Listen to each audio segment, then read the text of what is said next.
12 फरवरी 2024 राष्ट्रीय लोकदल के तत्वाधान में चौधरी अजित सिंह पूर्व केंद्रीय मंत्री पूर्व राष्ट्रीय अध्यक्ष की 85वीं जयंती रालोद कार्यालय सुरभि हाउस सब्जी मंडी बादशाही नाका में उनके व्यक्तित्व एवं कृतित्व पर चर्चा कर पुष्पांजलि अर्पित कर बनाई गई।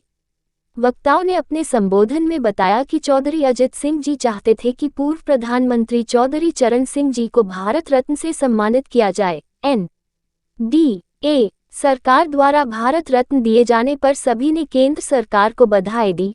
चौधरी अजित सिंह जी पूर्व प्रधानमंत्री चौधरी चरण सिंह जी के पुत्र थे। वो कंप्यूटर इंजीनियर थे। वह खड़गपुर IIT व शिकागो से शिक्षा ग्रहण करने के उपरांत अमेरिका में 17 वर्ष कंप्यूटर इंजीनियर के रूप में कार्यरत रहे। 1989 में पहली बार लोकसभा सदस्य बनने के साथ तत्कालीन प्रधानमंत्री B.P. सिंह जी की सरकार में कैबिनेट मंत्री उद्योग विभाग के रूप में शामिल हुए। 1991 में वे पुनः लोकसभा में निर्वाचित हुए और पूर्व प्रधानमंत्री नरसिम्हा राव की सरकार में खाद्य मंत्री के रूप में मंत्रालय स्वीकार किया और मनमोहन सिंह जी की सरकार में उड्डयन मंत्री की जिम्मेदारी निभाई। चौधरी साहब ने सूखा राहत किसानों को 2 हेक्टेयर भूमि की सीमा तक सूखा राहत सुविधा स्वीकृत कराई।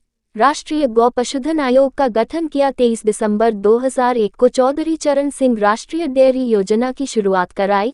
चौधरी साहब ने जब छोटे राज्यों के गठन को लेकर भी आंदोलन किया। कृषि पर आयकर लगाने का न केवल विरोध किया बल्कि उसे प्रस्ताव को निरस्त कराया। सुरेश गुप्ता प्रांतीय उपाध्यक्ष राष्ट्रीय लोकदल उत्तर प्रदेश ने बताया कि चौधरी अजित सिंह जी किसानों नौजवानों गरीबों के सच्चे हमदर्द थे। जब वह कृषि एवं सहकारिता मंत्री थे तो उन्होंने सहकारी क्षेत्र को सरकारी नियंत्रण से मुक्त कराया। चौधरी साहब मंत्री पद पर रहते हुए किसानों के हित के मुद्दों पर हमेशा संघर्ष करते रहे और उन्होंने किसान आंदोलन में भी किसानों को संगठित करने का कार्य किया।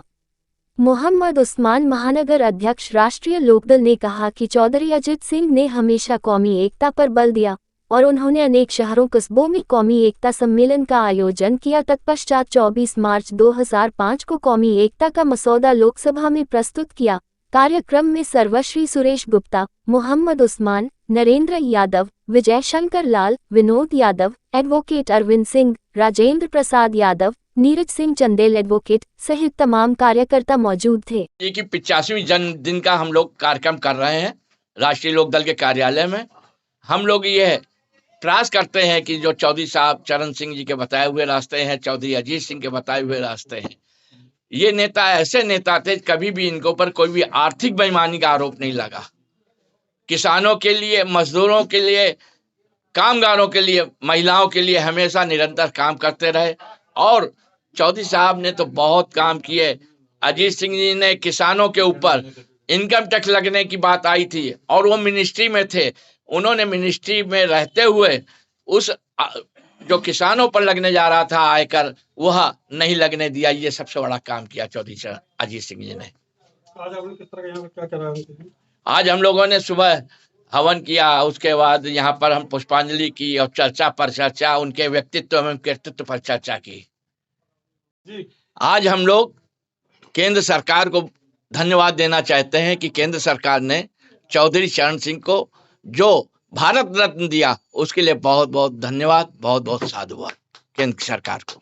सिंह जी का 50वां जन्मदिन था जिसको हम लोगों ने बहुत ही खुशहाली के साथ मनाया और चौधरी अजीत सिंह 3 बार मंत्री रहे केंद्र में, जिसमें उन्होंने अपने मंत्री होते हुए भी कभी कोई दाग नहीं लगा और सच्चाई और ईमानदारी के प्रतीक रहे। आज उन्हीं की देन है जो 50 किलोमीटर पर जो लगती थी गन्ना फैक्ट्री मिलें जो लगती थी, वो आज 25 किलोमीटर का दायरा उन्होंने जो कम किया था, वो 25 किलोमीटर चौधरी अजीत सिंह ने ही अपने मंत्रिमंडल के काल में किया था। वो एक ऐसे व्यक्ति थे, जब तक रहे तब तक उन्होंने मजदूर, किसान, कामगार और महिला सशक्तिकरण के लिए जोर दिया। आज आप लोग किस तरह यहाँ क्या कार्य करते हैं? हम लोगों ने सबसे पहले उनकी जो है